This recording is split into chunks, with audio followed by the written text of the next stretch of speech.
Nosso boa noite a todos.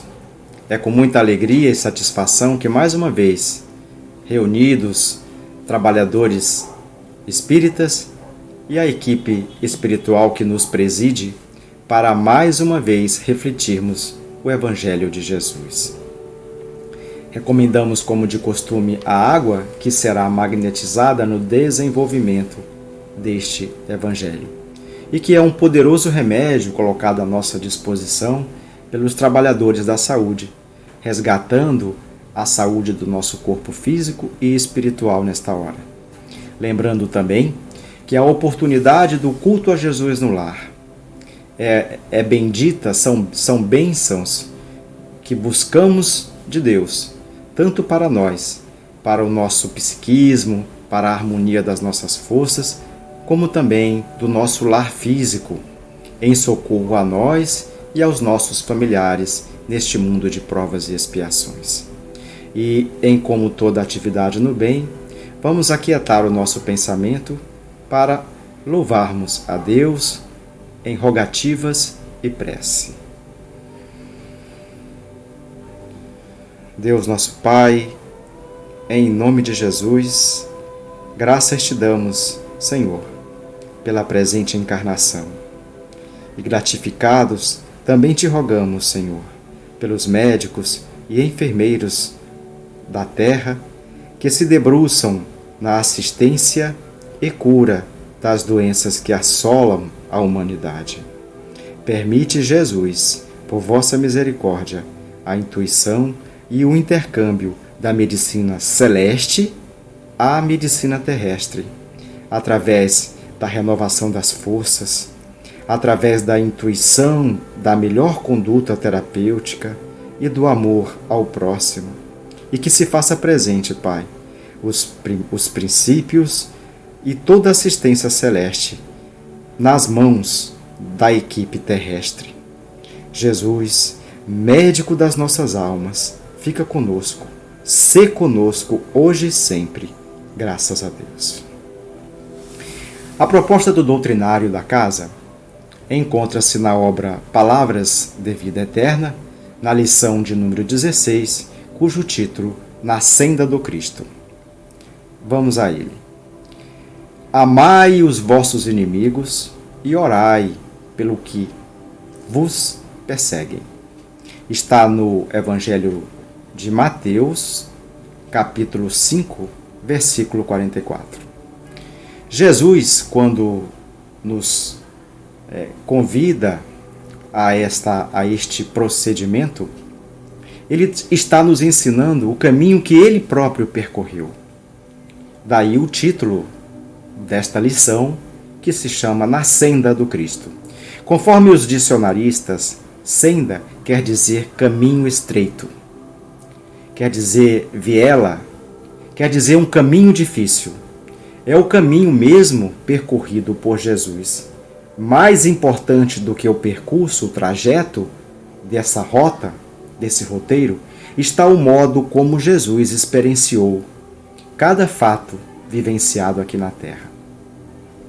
O caminho de Jesus é de vitória da luz sobre as trevas e, por isso mesmo, repleto de obstáculos a vencer. Senda de espinhos gerando flores.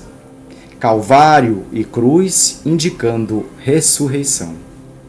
O próprio Mestre, desde o início do apostolado, desvenda às criaturas o roteiro da elevação pelo sacrifício.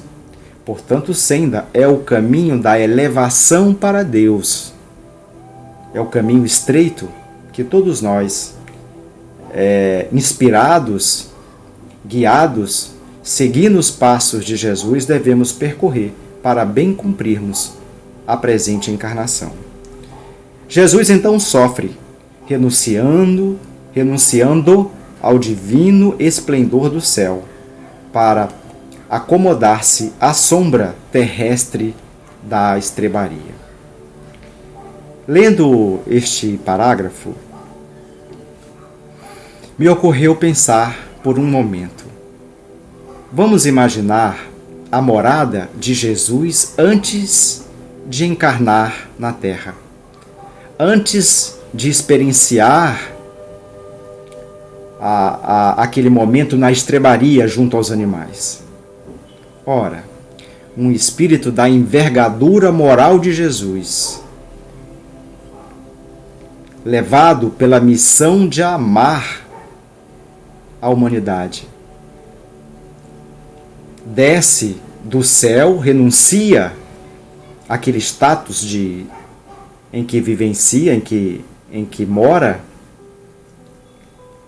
para nos ensinar a verdade que nos leva ao Pai. Por amor. Em analogia, nós, humanos imperfeitos, devedores da lei, também passamos pelo mesmo processo. No planejamento encarnatório, nós escolhemos o gênero de provas e expiações pelas quais passaremos enquanto encarnados. Tantas vezes escolhemos as provas mais rudes, mais difíceis, porque sabemos as nossas dívidas.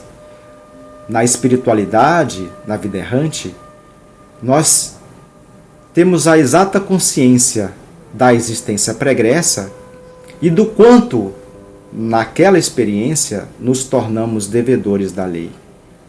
O quanto infringimos a lei de amor, de justiça e de caridade. E, portanto, para abrandar a culpa que temos no processo de conscientização, de despertamento da consciência, escolhemos as provas mais difíceis.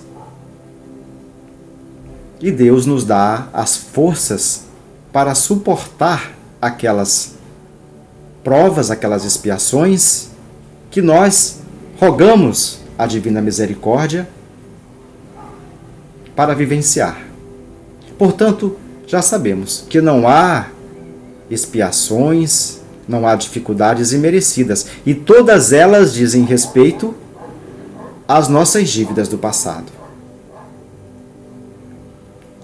Procedamos à leitura, à continuidade.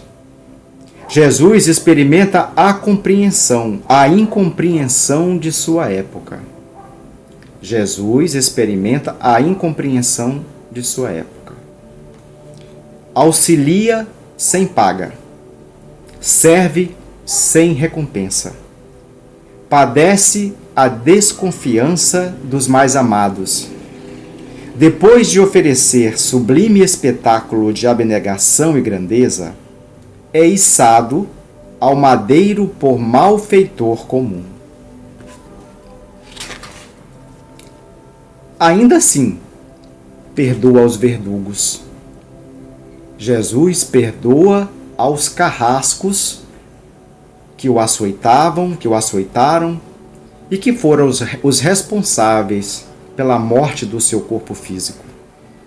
Jesus esquece, ou seja, olvida as ofensas e volta do túmulo para ajudar. Aqui também convém refletirmos um pouco. A doutrina espírita nos esclarece que nós reencarnamos para nos reajustarmos à lei de amor, de justiça e de caridade, para nós regenerarmos e reaprendermos a amar. Mas de tantas vezes que não somos amados, não somos atendidos os nossos caprichos, nós somos os primeiros a nos rebelarmos, a nos revoltarmos. E respondendo o mal que nos tenham feito, nos endividamos ainda mais para as sucessivas existências. Quer dizer, não apenas reaprendemos a amar, dando a outra face, amando os inimigos, reaprendendo a amar, mas tão somente nos endividamos porque alguém não nos ama e não nos atende aos caprichos.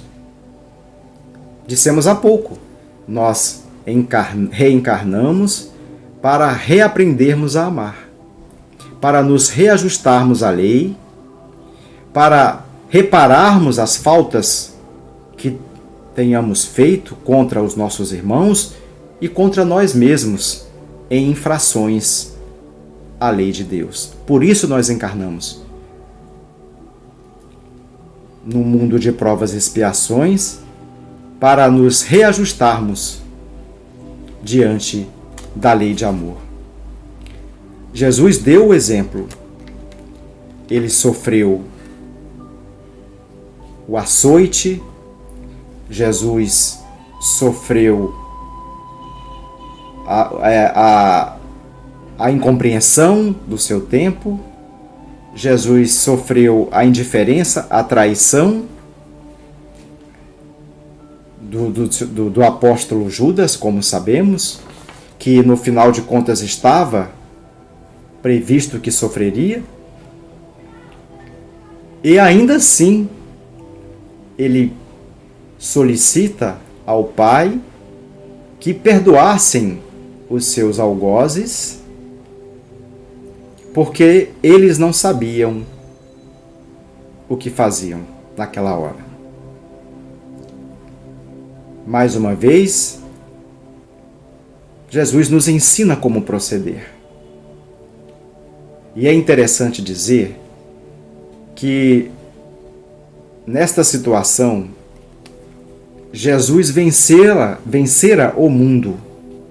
Reparem, Jesus não venceu no mundo, ele venceu o mundo.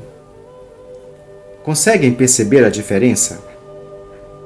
Jesus venceu o mundo de trevas, Jesus venceu o poder temporal da sua época, Jesus venceu o desamor daqueles que ele tanto amara, tanto partilhou os seus ensinamentos e que o ignoravam naquele momento crucial. Mas ele entendia a natureza do homem daquela época. Os judeus esperavam um rei poderoso que os libertassem do jugo romano. Quando Pilatos pergunta a Jesus: "Sois rei?", Jesus responde que o reino dele não era deste mundo, que não encarnara para o poder, para aquele poder temporal. Não, ele não encarnara para aquilo, mas para ensinar à humanidade o caminho para a verdade de elevação para o Pai. Nesta perspectiva, é correto dizer que Jesus venceu o mundo. Ele não venceu no mundo competindo com Pilatos por aquele reino, nem pelo poder da época. Ele venceu o mundo dando o exemplo, vivenciando todas as dificuldades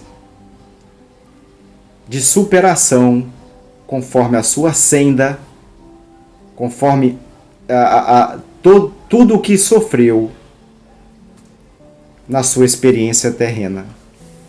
Então, todos os companheiros de ministério de Jesus, restaurados na confiança, testemunharam a boa nova, atravessando dificuldade e luta, martírio e flagelação. A missão de Jesus, ela se coroa na sua ressurreição, quando ele volta para inspirar a confiança e o ânimo nos ministérios dos seus ensinamentos, naqueles que iriam difundir, iriam dar sequência à sua missão aqui na Terra. Era preciso, portanto, ele ser ressuscitar, para que se perceba a transformação de que ele não morreu. Ele não sucumbiu a um poder temporal, mas ele venceu o mundo. E aqui também é mais uma vez importante que os espíritos evoluídos, como Jesus, eles não precisam perdoar porque eles não se ofendem.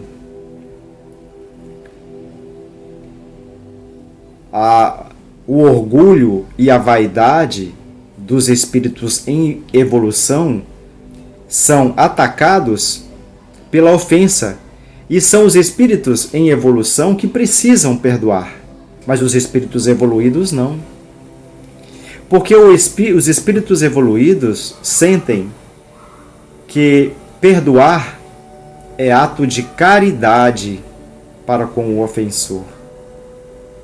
E Jesus, na sua senda de elevação a Deus, nos ensina quando ressuscita, depois de ter morrido na cruz, deixando-nos então o caminho que todos nós devemos percorrer para Deus. Inúteis, portanto, nos círculos de nossa fé, os petitórios de protecionismo e obtenção de vantagens inferiores. Ora, nas nossas preces, nas nossas orações, nós pedimos quase sempre a Deus a proteção para nos livrarmos das provas, nos livrarmos dos obstáculos e também daqueles que são instrumentos para testar a nossa paciência e o desenvolvimento da humildade em nós. Nós pedimos para nos livrarmos deles. Mas se são eles justamente os instrumentos que nos alertam, que nos fazem enxergar em nós as nossas mazelas, os nossos defeitos, aquilo que nós precisamos trabalhar. E assim é que devemos sempre ter em mente que quanto mais ódio sentimos no coração, sim, porque sentimos ódio, não é porque somos trabalhadores espíritas que somos perfeitos, não é porque professamos uma fé, estudando os seus pressupostos, os seus ensinamentos, que somos melhores do que... Não. Mas todas as vezes que no convívio com familiares nós temos aquelas dificuldades próprias do relacionamento, no entendimento, quando nós não somos atendidos nos nossos desejos, nos nossos caprichos, quando aquele ente tudo faz que nos desagrada, quando ele não cumpre ou ele não faz o que queremos, não reza na nossa cartilha, e então nos magoamos. E muitas vezes até ódio sentimos no coração. Mas devemos, antes de condenar, antes de nos maldizermos, antes de rogar a Deus para nos livrarmos deste ou daquele companheiro que nos partilha a existência, devemos agradecer a Deus, porque eles nos convidam, são instrumentos para que desenvolvamos em nós a virtude da caridade, porque sinaliza a vitória sobre o nosso orgulho e a nossa vaidade, ferida diante daquele que não nos ama como achamos que devemos ser amados, ou nos faz o mal.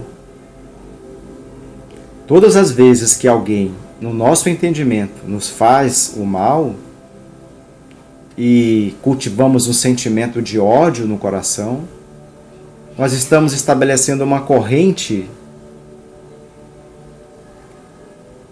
que exigirá muito de nós para nos libertarmos.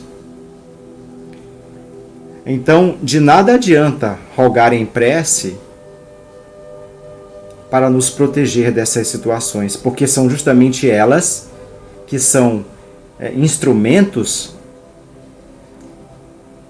que devemos bem passar para termos alcançado alguma vitória sobre nós mesmos, sobre os nossos sentimentos mais pesados. E é por isso que nós ressurgimos no Espiritismo. O Evangelho faz-nos sentir que nós voltamos à carne para regenerarmos e para reaprendermos. Nos alerta Emmanuel. Nós ressurgimos à carne para regenerar e reaprender. Não é para nós sermos amados, sermos atendidos nos nossos caprichos, nós sermos protegidos daquilo que para a lei de Deus é instrumento do nosso progresso intelectual e moral, que são as dificuldades que passamos.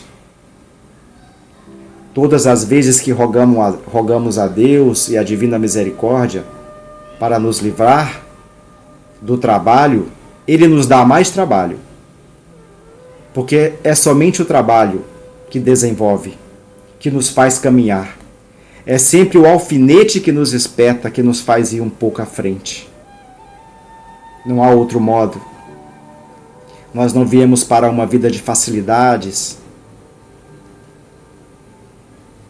O relacionamento com o nosso próximo às vezes é muito difícil. Tanto é que às vezes cultivamos o ódio reiteradamente, momento após momento da nossa vida. Tanto é que nos regozijamos, nos realimentamos, nós encontramos a força apenas para viver, para darmos o troco. Quanto mais vivermos, é esperando a curva para dar o troco naquele que nos fez o mal. O Evangelho nos orienta, nos ensina, convida a refletir. Porque é sempre uma proposta de libertação, de liberação dos grilhões que nos aprisionamos. Que perdoar é uma atitude, é o cumprimento de uma lei que não alcança apenas a vida terrestre, a vida presente, no laço com quem compartilhamos a estrada.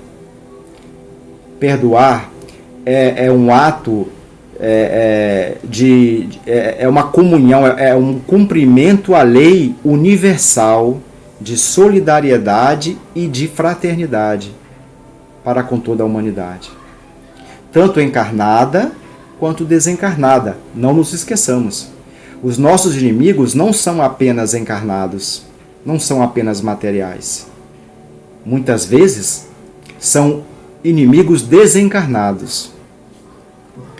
Com o corpo físico, retomamos os nossos débitos anteriores, nossas deficiências, nossas fraquezas e nossas aversões. E não superaremos os entraves da própria libertação, da própria liberação. Não superaremos esses entraves, providenciando ajuste inadequado com os nossos desejos inconsequentes. Acusar, reclamar, queixar-se não são verbos conjugáveis no campo de nossos princípios. Vou repetir. Acusar os nossos inimigos, reclamarmos porque são muitos, ou são aqueles que achamos que deveriam nos amar tão somente ao invés de nos esforçarmos para amá-los.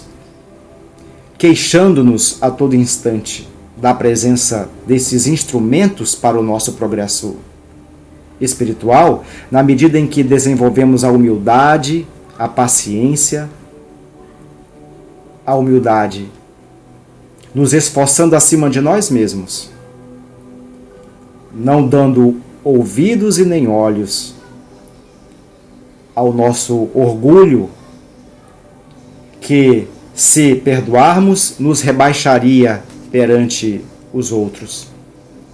Porque tantas vezes nós não perdoamos apenas por isso, para não parecermos fracos diante da ofensa que nos fizeram, para não parecermos covardes diante da reação ao mal que nos fizeram. É preciso muito mais força para perdoar do que para reagir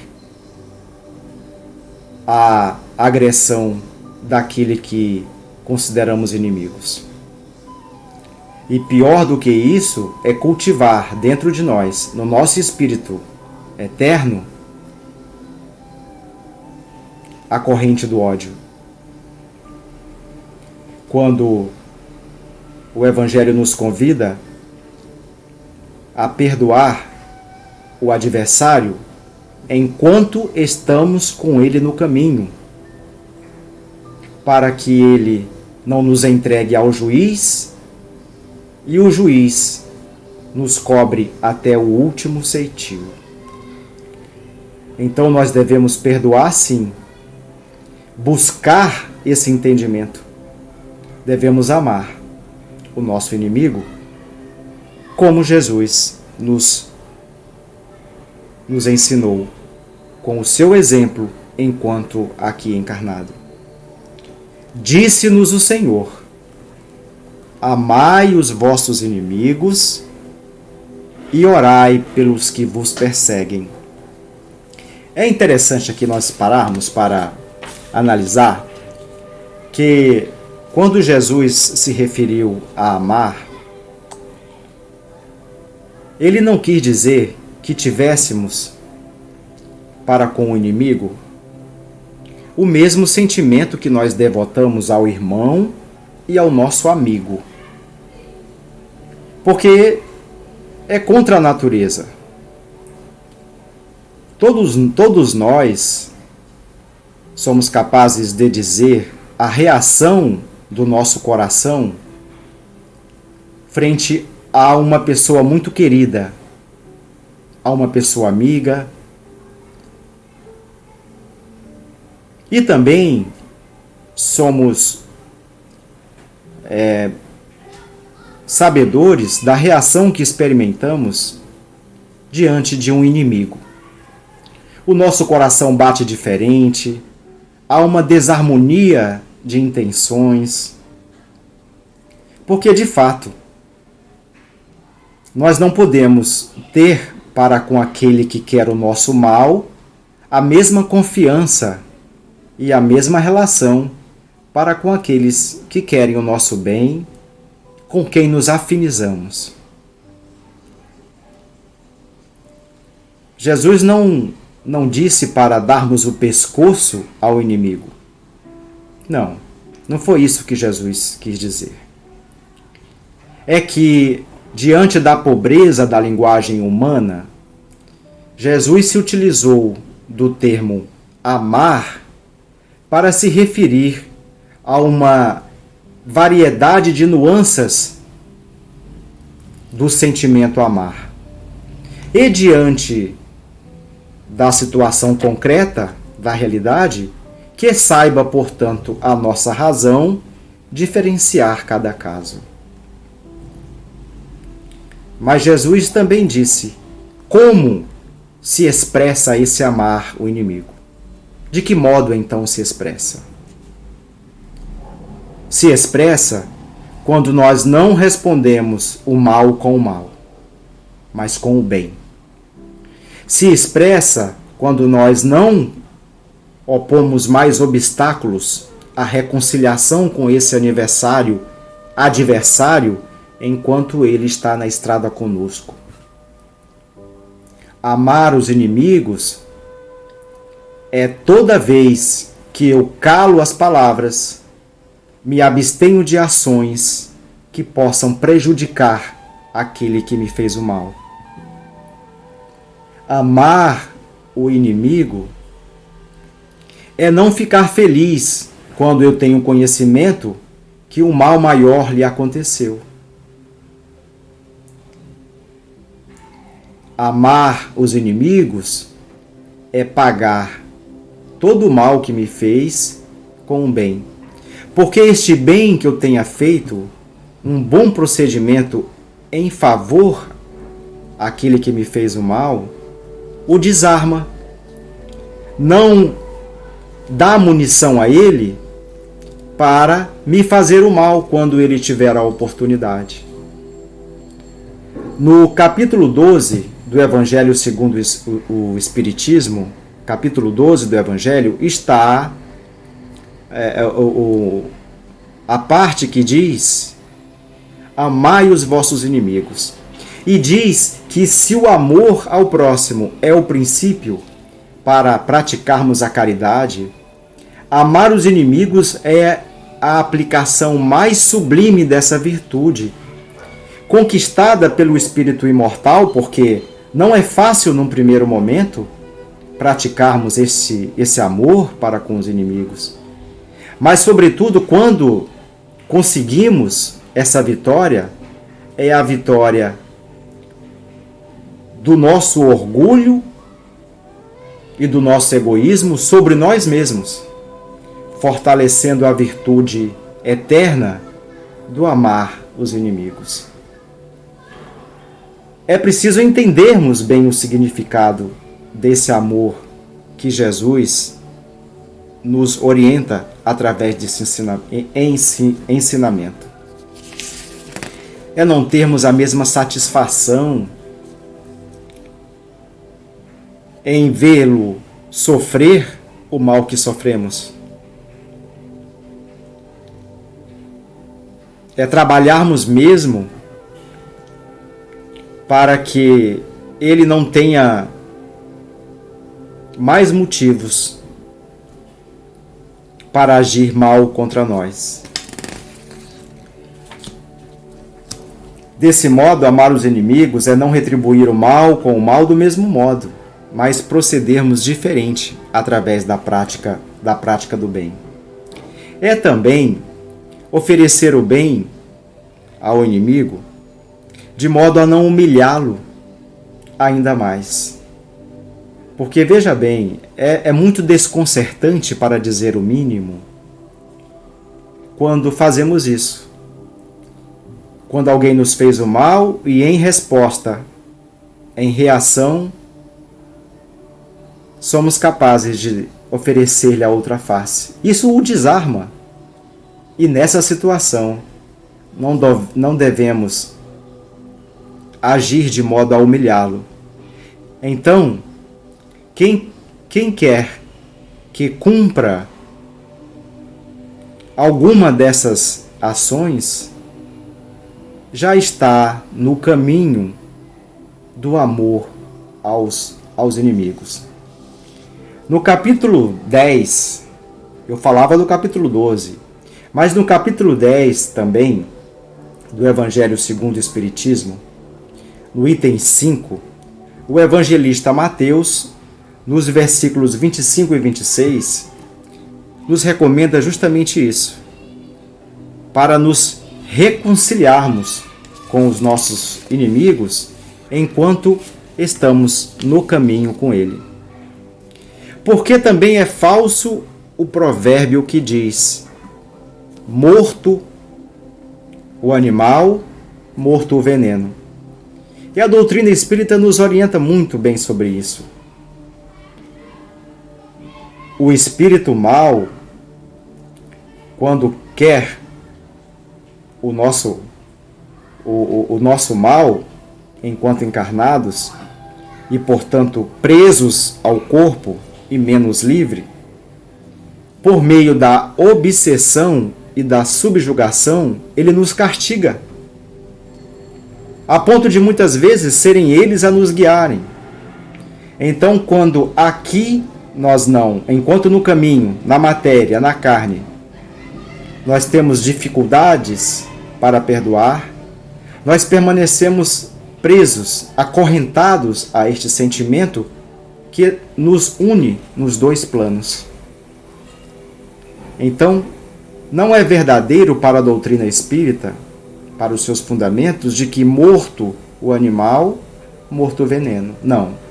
Porque o veneno, tanto lá como nutrido no nosso coração, permanece. E é justamente essa ligação que nos mantém obsediados, subjugados e passando por situações que muitas vezes desconhecemos as origens e que somos nós os responsáveis por nos colocar nessa situação. Então, perdoar é um dever que se impõe de libertação para nós e de caridade para com o espírito ofensor. Também não nos esqueçamos que na oração que Jesus nos ensinou, quando tantas vezes levados por sentimentos mais nobres, nós rogamos a Deus o perdão das nossas ofensas, assim como nós perdoamos a quem nos tenha ofendido. E será que nessas situações, em revista à nossa mente e ao nosso coração, nós estamos em condições de orar com o coração sereno, pacificado e livre do ódio?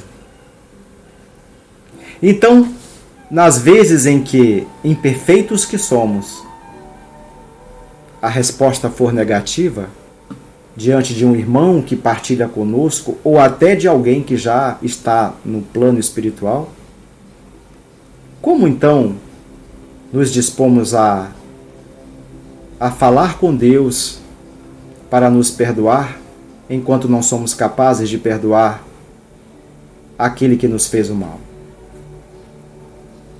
Devemos refletir sobre isso, a fim de que, passando por mais esta prova, passando por mais essa tribulação, nós saibamos colher os seus melhores frutos, na medida em que superamos essa expiação tantas vezes,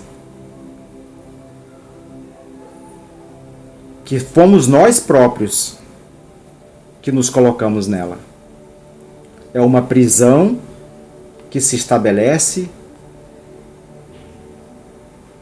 de antes ou de agora, quando nós, tendo a oportunidade de liberação, de redenção, de reajuste,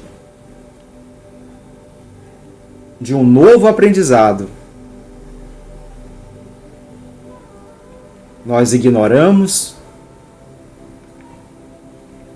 em preguiça, em revolta, diante de uma situação que não é merecida, mas que cumpre a vontade de Deus a nosso respeito, que quer o nosso bem em toda e qualquer situação. Amar os inimigos é caridade não apenas limitada ao círculo da terra, já dissemos, mas nos dois planos da vida.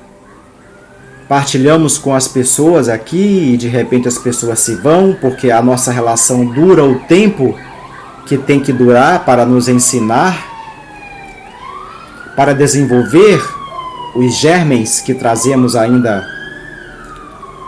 inatos, adormecidos no nosso coração, germes do amor, da caridade, das virtudes eternas, que precisa de cada encarnação para serem provocadas para o seu desenvolvimento.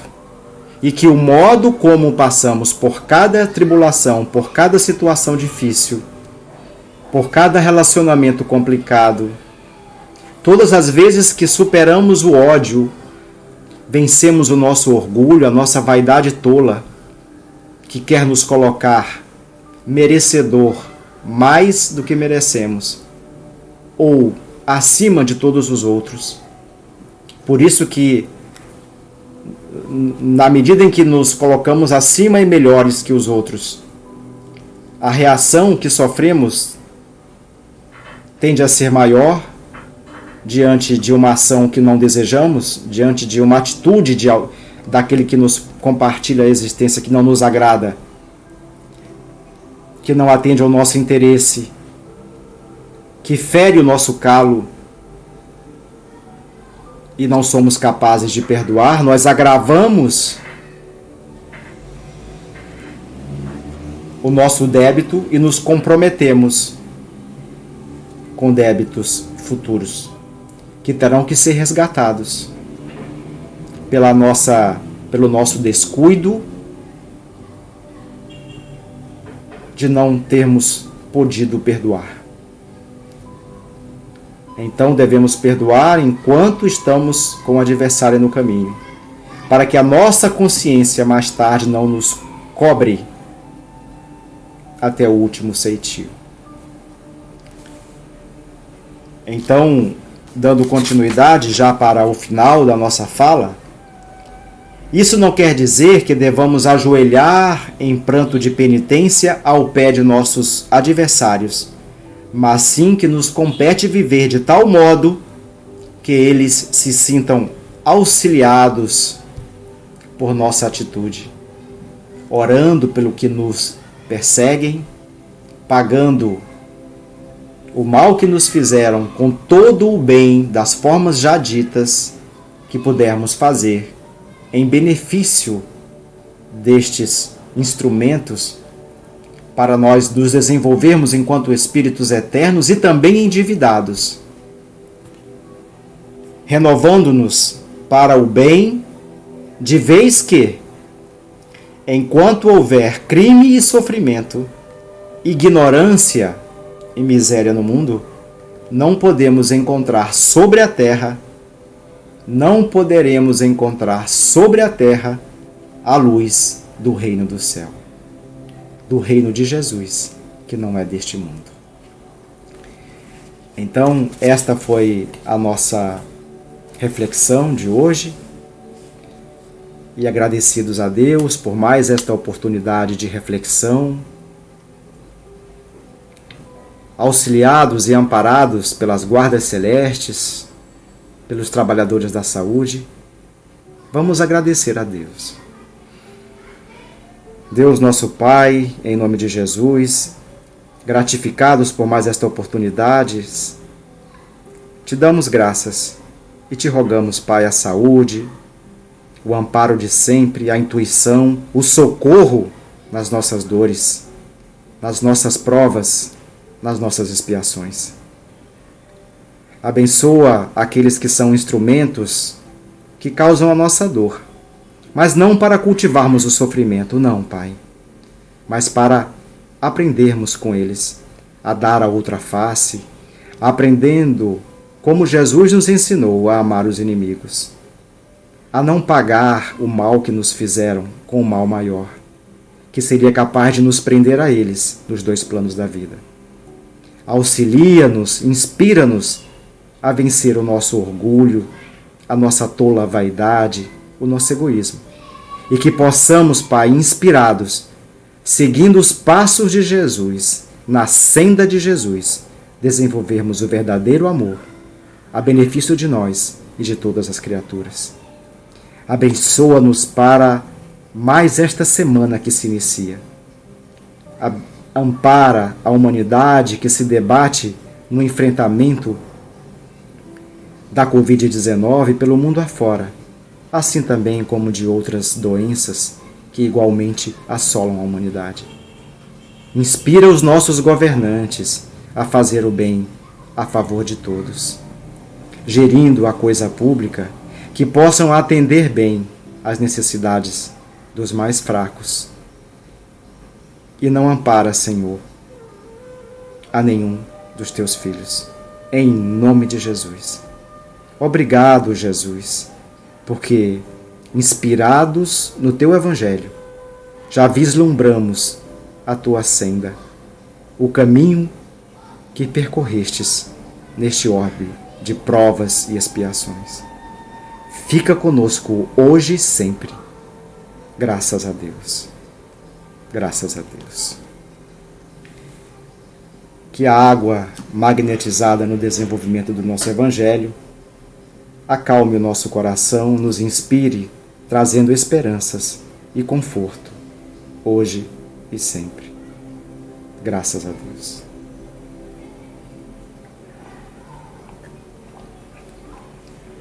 E assim, mais esta vez, agradecidos, deixo aqui o meu abraço e que a nossa fala possa ter alcançado a todos aqueles tão necessitados de conforto e de orientação. Graças a Deus, uma boa noite a todos.